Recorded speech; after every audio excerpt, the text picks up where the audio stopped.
Bonjour, je m'appelle Léo Nicolian, je suis journaliste et je me trouve actuellement voilà, à l'entrée de la radio Europe numéro 1 où je suis venu essayer d'interviewer Thierry Mariani qui s'est impliqué pour le Liban mais qui a aussi parlé de l'Arménie et de l'Artsakh-Karabakh, terre historiquement arménienne. Voilà, j'ai l'honneur d'être avec monsieur le député européen, Mariani. Nous allons tout de suite lui poser deux questions. Monsieur le député, bonjour. Bonjour. Première question sur le Liban, puisque vous vous êtes beaucoup impliqué sur la corruption qui règne au Liban. On vous a même vu entendre au Parlement européen sur le dossier de l'argent qui a disparu. Où vous en êtes à ce jour avec ce dossier-là ? D'abord, je voulais dire une chose, c'est aux Libanais de choisir leur avenir. Mais en tant que député européen, mon rôle, c'est de voir si les subventions qui sont attribuées par l'Europe pour des projets concrets au Liban vont jusqu'au bout. Et si elles ne finissent pas dans la poche de certains. Donc j'ai demandé un rapport spécial sur l'utilisation des fonds européens au Liban.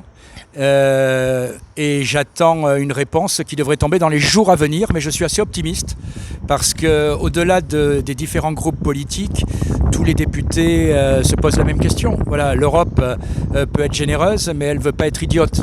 Et cet argent doit bénéficier aux Libanais. Absolument. Alors la France, justement, la France à elle seule a injecté 17 milliards, donc 250 millions par an depuis 91, Chirac, Hariri à aujourd'hui. Ces 17 milliards ont été la plupart du temps, en écrasante majorité, attribués à des projets fictifs. Est-ce que ça vous choque ? Écoutez, on n'a pas encore commencé notre enquête. Voilà, je n'ai pas de jugement sur l'aide française. Je vous dis que notre rôle, ce sera simplement de voir comment les crédits européens ont été utilisés. Voilà, ce qui me choque, c'est si par exemple on donne de l'argent pour une usine de traitement des déchets, et bien qu'il n'y ait pas d'usine de traitement des déchets. Ce qui me choque, c'est si on donne de l'argent pour que l'eau soit épurée, nettoyée avant d'être mise à la mer, que l'eau soit mise dans un état, j'allais dire, de sale à la mer, voilà. Alors, donc je n'ai pas de jugement avant d'avoir fait une enquête. Jean-Yves Le Drian vient de faire un séjour éclair à Beyrouth qui a duré 48 heures après la domination syrienne sur le Liban. Actuellement, le Liban est entre guillemets dominé par la présence iranienne et aussi le Hezbollah, chose qui est rejetée car les Libanais veulent un Liban souverain et indépendant. Alors Le Drian est parti, il a fait une belle communication. Quel est éventuellement le rôle de la France aujourd'hui au Liban ? Le rôle de la France, c'est de favoriser le dialogue entre Libanais. Je suis allé au Liban en décembre. J'ai été reçu aussi bien par le président Mahoun que par le Premier ministre de l'époque, que par le Premier ministre désigné. Les Français aiment ce pays. Je veux dire, moi j'ai vu la situation de pauvreté de beaucoup de Libanais après la crise économique surtout. Et puis en plus le Covid par-dessus. Donc voilà, c'est aux Libanais de s'entendre rapidement parce que je pense que s'il n'y a pas d'accord rapide... les Libanais ne veulent plus de cette classe politique dirigeante qui est criminellement corrompue et assassine. On a des présidents de parlement qui sont là depuis 40 ans et ça ne bouge pas. C'est aux Libanais de choisir leur classe politique. Moi, je ne fais pas d'ingérence dans les pays étrangers. J'ai mon opinion, mais je le répète, si quelqu'un venait nous dire...